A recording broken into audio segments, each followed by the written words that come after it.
So it looks like my Splinter review is a hit, and with all the requests and people asking me my opinions on various episodes of Spongebob, it kinda means that I have to start reviewing them. But let's not just draw the line at Spongebob. I'm going to start reviewing terrible episodes from a variety of different cartoons, and I may add movies to the mix once in a while. I'm going to say right now that ponies will take precedent. This project is just for the mid-year drought. So, what's first?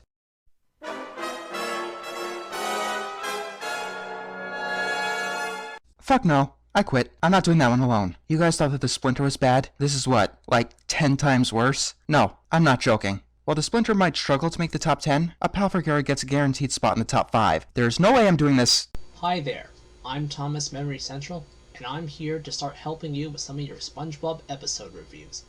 I hear you're doing a pal for Gary. Oh goody, I get to do a collaboration. I don't know whether this is a good thing since I don't have to do this alone, or a bad thing because now I have absolutely no excuse. In my Splinter review, I listed a bunch of SpongeBob episodes that were worse than the Splinter, and yes, I'll get to each and every one of them, but the only one I did not elaborate on was A Pal for Gary. I've heard that this episode from a top worst SpongeBob list was a Gary torture porn, so instead of Squidward torture porn, we have Gary torture porn.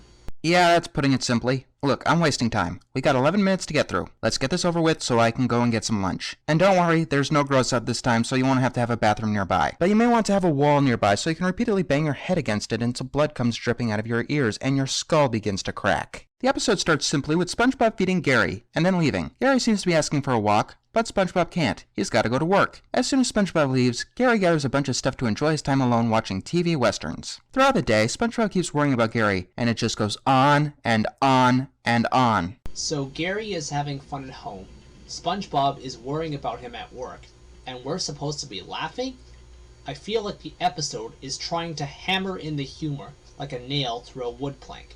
More like a splinter through the thumb. SpongeBob comes across someone who I think is supposed to be a gypsy. She's got a bunch of things. And SpongeBob gets the bright idea to buy one of these creatures for Gary to play with. Now I know what you're thinking. This is all perfectly set up for one of the most cliched plot lines in history. The old pet, child, whatever, being jealous of the new one. I assure you, they avoid that cliche. Notice how the old lady shows how aggressive they can be, because SpongeBob does not. He just takes one, and then he leaves. And he doesn't pay her anything. SpongeBob comes home with Puffy Fluffy, and doesn't he look like the most adorable thing ever?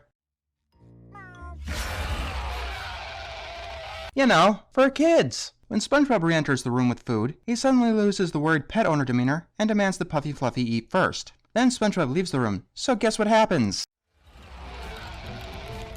Guess what's going to happen? Gerald, it is not nice to ignore new friends. I've never understood why cartoon makers like abusing the character is unaware of the obvious joke. Neither do I, because it was never funny, and it never will be funny. Once again, it doesn't seem that bad yet. I'm pretty sure your 5-year-old has nightmares by this point, but they're clearly building up towards something. Puffy Fluffy tears up Gary's chew toy right in front of SpongeBob. And guess what happens? He doesn't notice a damn thing. In fact, he takes that old school cliche and blames Gary for it by sending him to bed early. SpongeBob leaves Puffy Fluffy with Gary and goes off to bed, only until Gary runs in practically screaming his head off. Guess what happens? No, just guess. Where do you think this is going? I guarantee you've got it. Shame on you! Puffy Fluffy is perfectly harmless. So are the cartoons we let our kids watch. Here's something you probably didn't expect. Puffy Fluffy seems to have shedded his skin. I'm going to put this here just to be safe. Some viewers may find this disturbing. Viewer discretion is advised.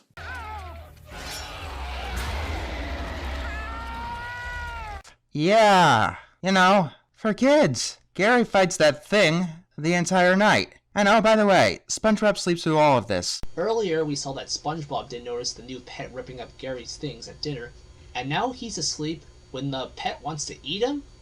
I think these storyboarders and scriptwriters want us to break our TVs. Yeah, I'm sure they do, but we'd never give them the satisfaction of actually having it happen.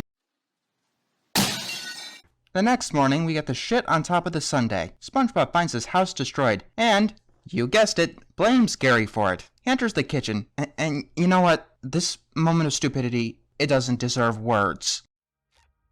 Gary!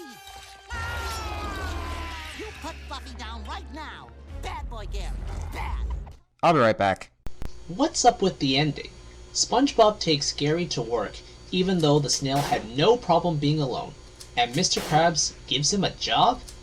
My will to laugh at this episode left for Ponyville, a long time ago. SpongeBob got mad at him for getting the abusive pet out of his home after the snail was saving his life. The moments of SpongeBob worrying were so forced I feel like my head would explode from the writers cramming it into my brain, and all this leads up to is an ending that says, Gary isn't gonna have free time, so laugh at us, you. What'd I miss?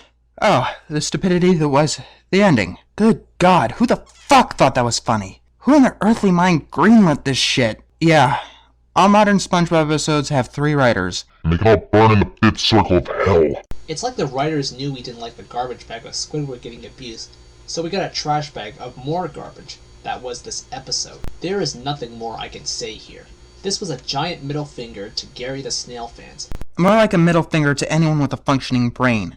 If you're not old enough to find out how cruel and stupid this episode is, it would probably fill you with nightmares. I mean, look at that goddamn thing. The splinter was reprehensible, but in a sense, it did succeed in what it wanted to do. And in another sense, all the characters were in character. First of all, SpongeBob has never been that stupid. Ever. Even in modern SpongeBob, he's never been that stupid. And I'm pretty sure they wanted us to find this funny. They thought that we'd like to see Gary get abused like crazy for no good or real reason. Jesus Christ. I don't know how it could possibly get worse. But no, this isn't the worst SpongeBob episode either. It's not the worst, because this one is.